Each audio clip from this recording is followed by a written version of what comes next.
Assalamualaikum students, hopes all of you are fine and doing very well in your life।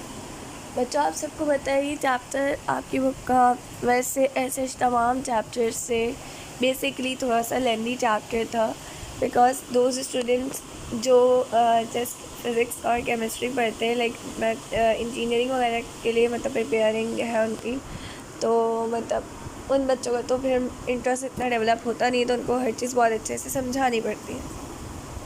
और I think से जो बच्चे biology पढ़ रहे हैं उनको बहुत सारी चीज़ें इसमें पता होंगी। बेटा, विटामिन्स क्या होते हैं? एक साइंटिस्ट थे जिनका नाम था हॉपकिंस, ठीक है।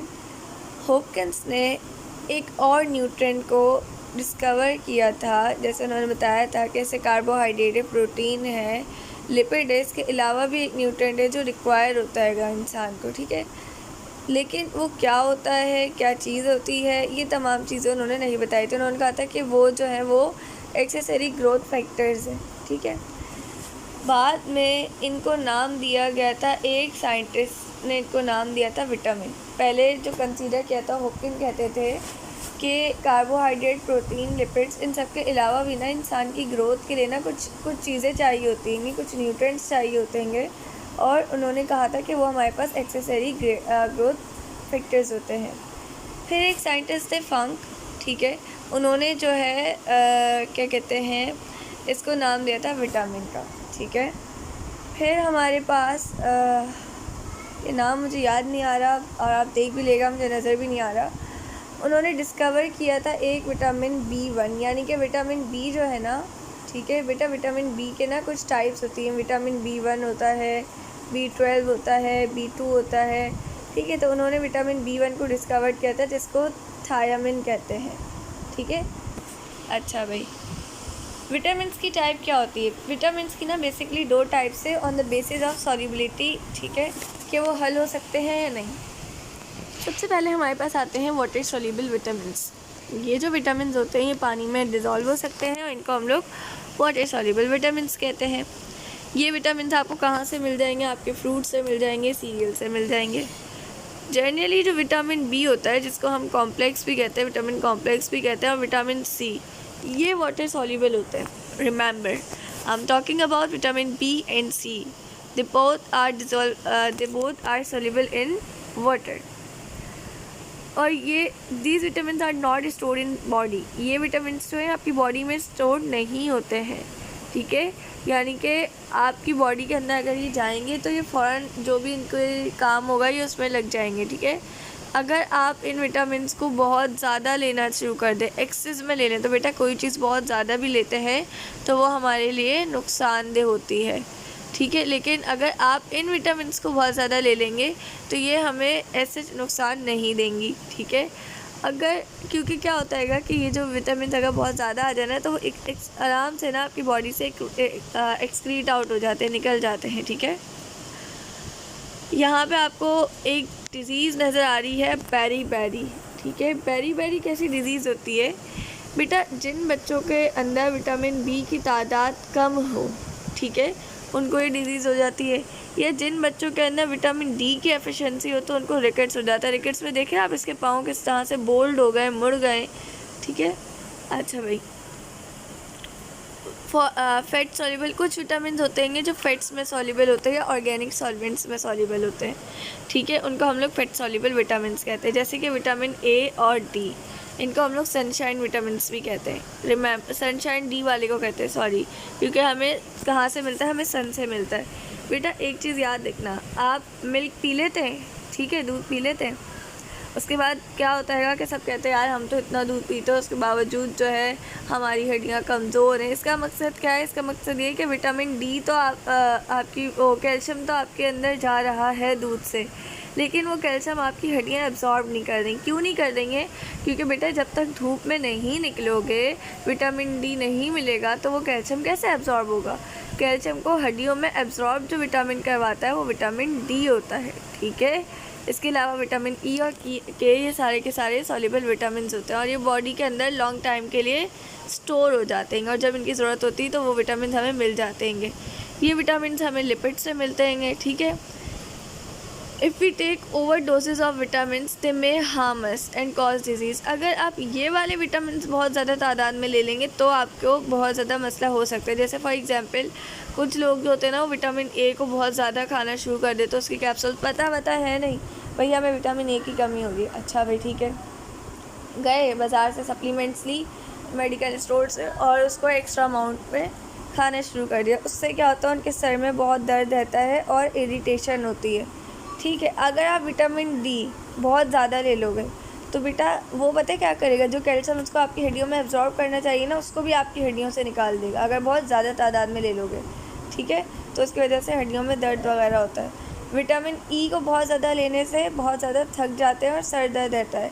विटामिन के को अगर बहुत ज़्यादा ले लो तो लिवर और किडनी के मसाइल हो जाते हैं। अब आप लोगों को ये पता होना चाहिए कि सारे के सारे विटामिन हमें मिलते किन ग़िज़ाओं से है, ताकि आप लोगों को पता चले कि एक बैलेंस डाइट एक पर्सन के लिए कितनी इम्पॉर्टेंट होती है।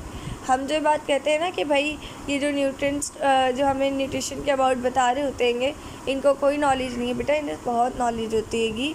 उन्हें पता होता है कि आपको किस चीज़ की डेफिशिएंसी और वो कैसे ओवरकम होगी। विटामिन ए बेटा ये आपको कहाँ से मिलेगा, बटर से मिलेगा, फ़िश से मिलेगा, एग से मिलेगा, मिल्क से मिलेगा। अब आप लोगों की ग़िज़ा में ना डेली बेसिस पे 1 गिलास दूध का लाजमी होना चाहिए, 1 अंडा आपने लाजमी खाना चाहिए, हफ्ते में 1 दफ़ा मछली लाजमी लेनी चाहिए, आपको चीज़ लाजमी लेना चाहिए हफ्ते में 1 दफ़ा, और गाजर तो रोज़ाना आपको सर्दियाँ आ रही हैं तो 1-1 खाना चाहिए। ठीक है, it may be obtain from the colouring matter of green and yellow vegetables. जो ग्रीन और येलो वेजिटेबल होते हैं ना, उनके अंदर जो कलर्ड पार्ट्स होते हैं उनके, कुछ सब्ज़ी ऐसी होती है जैसे टमाटर देख लो रेड कलर का है, ठीक है, या और भी सब्ज़ियाँ जो कलर्ड होती हैं ना, उनमें से आपको ये मिल जाता है। ठीक है, इसकी क्या इंपॉर्टेंस है बेटा, आपकी आँखों के लिए ना विटामिन ए बहुत इंपॉर्टेंट है, और आपकी स्किन के लिए भी। अगर किसी बच्चे को एक्ने वगैरह के बहुत इश्यूज़ रहते हैं ना, तो वो अपनी डाइट को थोड़ा सा देखें। इंसान का रोना इतना ज़्यादा होता है कि यार हम लोग का खाना पूरा नहीं हो रहा है। आप लोग देखिए छोटे बच्चे तो है नहीं ना कि आप लोग इन सब चीज़ों की सेंस ना हो। ठीक है, वालिदैन हैं, वो जैसे तैसे करके आप सबके लिए हर चीज़ फुलफ़िल कर रहेंगे। ठीक है, लेकिन बेटा अगर आप अपनी दूसरी ज़रूरियात को रोक कर इस टाइम अपनी ग़िज़ा पे फ़ोकस करोगे ना, ये टाइम है आपकी बॉडी के बनने का। ठीक है, तो फिर क्या होगा, फिर ये बेनिफिट होगा कि जब आपके जिस्म अच्छा होगा, आपने इस टाइम पढ़ाई पे फोकस किया होगा, तो जिस टाइम आप कमाने वाले होंगे ना, उस टाइम आप ज़्यादा काम कर और जो चीज़ें आपको जिन चीज़ों की आपको ख्वाहिशें थी, आप चाहते थे कि भाई हम ये करें, हम वो करें, वो सब कुछ कर सकते हैं। ठीक है, खैर ये थोड़ा सा मोटिवेटिंग वे में जा रहेगा, ये इंशाल्लाह इसकी हम क्लासेस बाद में कंडक्ट करेंगे आपकी। अगर इसकी कमी हो जाए, विटामिन ए की कमी हो जाए, तो क्या होता है, नाइट ब्लाइंडनेस हो जाती है। नाइट ब्लाइंडनेस क्या होती है कि बहुत कम लाइट में ना इंसान को नज़र नहीं आता है। ठीक है, आई साइट वीक हो जाएगी ना, जाहिर सी बात है। ठीक है, इसके अलावा हो जाता हैगा ज़ीरोथैलेमिया।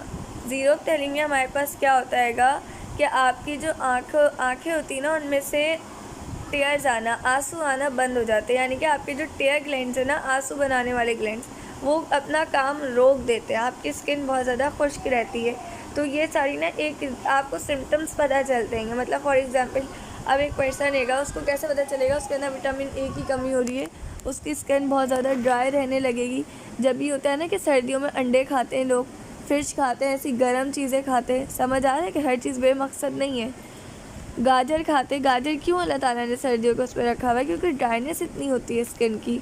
ठीक है, और फिर क्या होता है, आंसू आना बंद हो जाना। बेटा आंसू नहीं आएंगे तो आंखें तुम लोग की साफ़ कैसे होंगी। अम्मी अब्बू से 1-1 2-2 चमाट खाया करो ताकि आंसू आया करे। ठीक है, रोया वोया करो। अच्छा भाई, विटामिन बी को विटामिन कॉम्प्लेक्स या विटामिन बी कॉम्प्लेक्स भी कहते हैं। ठीक है, ये हमें गंदम, चावल, अंडे, दूध, गोश्त, लिवर, नट्स और ईस्ट से मिल जाता है। ईस्ट बैक्टीरिया है।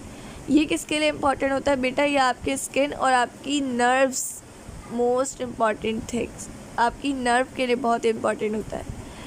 अच्छा, अगर इसकी कमी हो जाए तो आपको एक डिज़ीज़ हो जाती है बेरी। इसमें क्या होता है, आपकी जो नर्व्स होती है ना, आपकी जो नसें होती हैं बेसिकली, वो सूज जाती है और उनकी सूजने की वजह से ना ब्लड का फ़्लो कम हो जाता है। अब देखो एक इतना रास्ता हैगा ब्लड फ़्लो करने का, अब ये सूज जाए, ये पूरा सूज के इतना सा रास्ता रह जाए, ये इतना हिस्सा सूज जाए, तो आप खुद सोचें ब्लड कितना कम फ़्लो होगा। ब्लड का कम फ्लो होगा तो हार्ट अटैक जैसी बीमारी हो सकती है, हार्ट फेल हो सकता है। इसके अलावा डर्माटाइटिस हो जाता है। डर्माटाइटिस क्या होता है, आपकी स्किन जो होती है ना वो सूज जाती है और रेड कलर की हो जाती है। जो आइटिस वर्ड है ना, बेसिकली आइटिस ये इन्फ्लेमेशन से ही लिया गया है। तो डर्मा स्किन को कहता है आइटिस, यानी कि स्किन का सूज जाना। बाल बहुत ज़्यादा गिरने लग जाते हैं, टंग इन्फ्लेम करने लग जाती है, या आपकी ज़बान सूजने लग जाती है, होंठ सूजने लग जाते हैं, आँखों में जलन होती है, स्किन जो होती है वो थिक हो जाती हैगी। ठीक है, these all are deficiency of vitamin B. Now vitamin C, जिसको एस्कॉर्बिक एसिड भी कहते हैं, and it is also used, और ये आपके पास MCQs में भी आता है कि विटामिन सी जो है वो एस्कॉर्बिक एसिड होता है। ये आपको ऑरेंजेस, लेमन, जो भी सारे ऐसे फ्रूट्स होते हैं ना जिसके अंदर सिट्रस मौजूद होता है, उसमें से आपको मिलता है। ठीक है, खट्टे फ्रूट्स में से लाजमी मिलता है। ऑरेंजेस हो गए, लेमन, टोमेटो, ग्रीन पेपर्स। लेकिन आपको पता है कि अगर इसकी बहुत ज़्यादा यूज़ कर लिया जाए ना तो तब भी हमारे साथ क्या होता है कि यानी कि अगर जैसे बहुत ज़्यादा मिकदार में अक्सर लोग टोमेटो के सीड्स खाते हैं तो उसके अंदर मौजूद होता है ऑक्सैलिक एसिड, तो उनकी किडनी में फिर स्टोन्स का मसला हो जाता है। ये किस लिए ज़रूरी होता है, ये ज़ख़म को हील करता है। ठीक है, आपकी जो दांतों से ब्लीडिंग वगैरह हो रही है उसको रोकता है, और ठंड वगैरह का जो मसाइल होता है उसको देखते हैं। अगर इसकी कमी हो जाए ना तो एक डिज़ीज़ हो जाती है स्कर्वी। स्कर्वी क्या होती है, swelling gums and opening of healed wounds, यानी कि आपकी जो दाढ़ें होती हैं ना, जो गम्स होते हैं, ये सब आपके स्वेल करना शुरू कर देते हैं, और आपके ज़ख़म जो होते हैं ना, वो जो ज़ख़म बंद हो जाने चाहिए वो दोबारा से खुल जाते हैं। विटामिन डी एंथ्रासाइटिक विटामिन, इसको एंथ्रासाइटिक विटामिन भी कहते हैं। ये आपको फ़िश, मिल्क, बटर, मशरूम और ख़ास कर सनशाइन से फ्री में मिलता है। ठीक है, लेने वाले बने बस। ये आपके बोन्स के लिए, टीथ के लिए, आपके मेटाबॉलिज्म के लिए बहुत इंपॉर्टेंट होता है। अगर इसकी कमी हो जाए तो रिकेट्स जैसी बीमारी हो जाती है। ठीक है, विटामिन ई, इसको फर्टैलिटी भी कहते हैं, फर्टैलिटी का भी कहा जाता है, फर्टैलिटी फैक्टर, क्योंकि ये फर्टिलाइजेशन में हेल्प आउट करता है। कैसे करता है हम आगे देखेंगे। अच्छा, ये हमें मिलता है कहाँ से, ये हमें प्लांट ऑयल से मिलता है, जैसे कि कॉटन सीड ऑयल है, कॉर्न जम ऑयल है, मतलब जो भी ऑयल्स वगैरह होते हैं ना, प्लांट ऑयल्स, उनमें से मिलते हैं। जैसे सोयाबीन हो गया ये वो। इसके अलावा ये आपको मिलता है ग्रीन लीफी वेजिटेबल से, जैसे स्पेनिच वगैरह हो गया, उसके अंदर से। आपको कहते हैं ना कि अगर कैल्शियम की कमी हो रही, पालक ज़्यादा खाओ। क्यों कहते हैं, क्योंकि पालक खाने से आपको विटामिन ई मिलेगा। ठीक है, और वो फिर आपके मतलब विटामिन ई के ये तमाम चीज़ें मिलेंगी, कैल्शियम मिलेगा जो आपके लिए बहुत इंपॉर्टेंट है। ठीक है, विटामिन अच्छा, ये क्या करता है, ये आपकी सेल मेम्ब्रेन को मेंटेन करता है और रिप्रोडक्टिव सिस्टम की फंक्शनिंग प्रॉपर करवाता है। इस वजह से हम इसको फर्टैलिटी फैक्टर कहते हैं। अगर इसकी कमी हो जाए ना तो सबसे बड़ा मसला आ जाता है स्टेरिलिटी का, यानी कि बांझपन। आगे बेबीज़ को प्रोड्यूस करने की जो एबिलिटी वो ख़त्म हो जाती है। इसके अलावा हीमोलाइसिस, यानी कि रेड ब्लड सेल्स होते हैं वो बहुत ज़्यादा टूटना शुरू हो जाते हैं। ठीक है, अच्छा भाई, उसके बाद विटामिन के, ये वही मैंने बताया ना आपको, ग्रीन वेजिटेबल जैसे स्पेनिश वगैरह से मिलती है, अल्फाफा से, कैबेज से, सीरियल से। अगर ये आपकी बॉडी के अंदर कम हो जाए ना तो आपकी बॉडी के अंदर इसका काम होता है आपकी बॉडी के अंदर ना ब्लड क्लॉटिंग फैक्टर का, यानी कि आपको चोट लगे तो आपका खून फ़ौरन उस जगह जमना शुरू कर जाए। क्लॉट का मतलब होता है जमना। तो इसकी कमी से ना ये वाला काम कम हो जाता है, और इसकी वजह से आप मतलब ब्लड ना जल्दी क्लॉट नहीं होता, तो हमारे पास क्या हो जाता है, हमें हेमरेज का मसला हो जाता है। ब्रेन हेमरेज का सुना है, ठीक है, इस किस्म के मसले हो जाते हैं। तो that's why all vitamins are so important in your life. Now इंशाल्लाह, वैसे तो ये चैप्टर पूरा कंप्लीट हो गया है, लेकिन मैं इंशाल्लाह आप लोगों के लिए थोड़ा सा टाइम निकाल के इसके अंदर जो बकाया जो बेसिक नॉलेज है ना, लाइक फॉर एंजाइम्स, ये आपको प्रोवाइड करूँगी। ठीक है, अपना ख्याल रखिएगा। अल्लाह हाफिज़।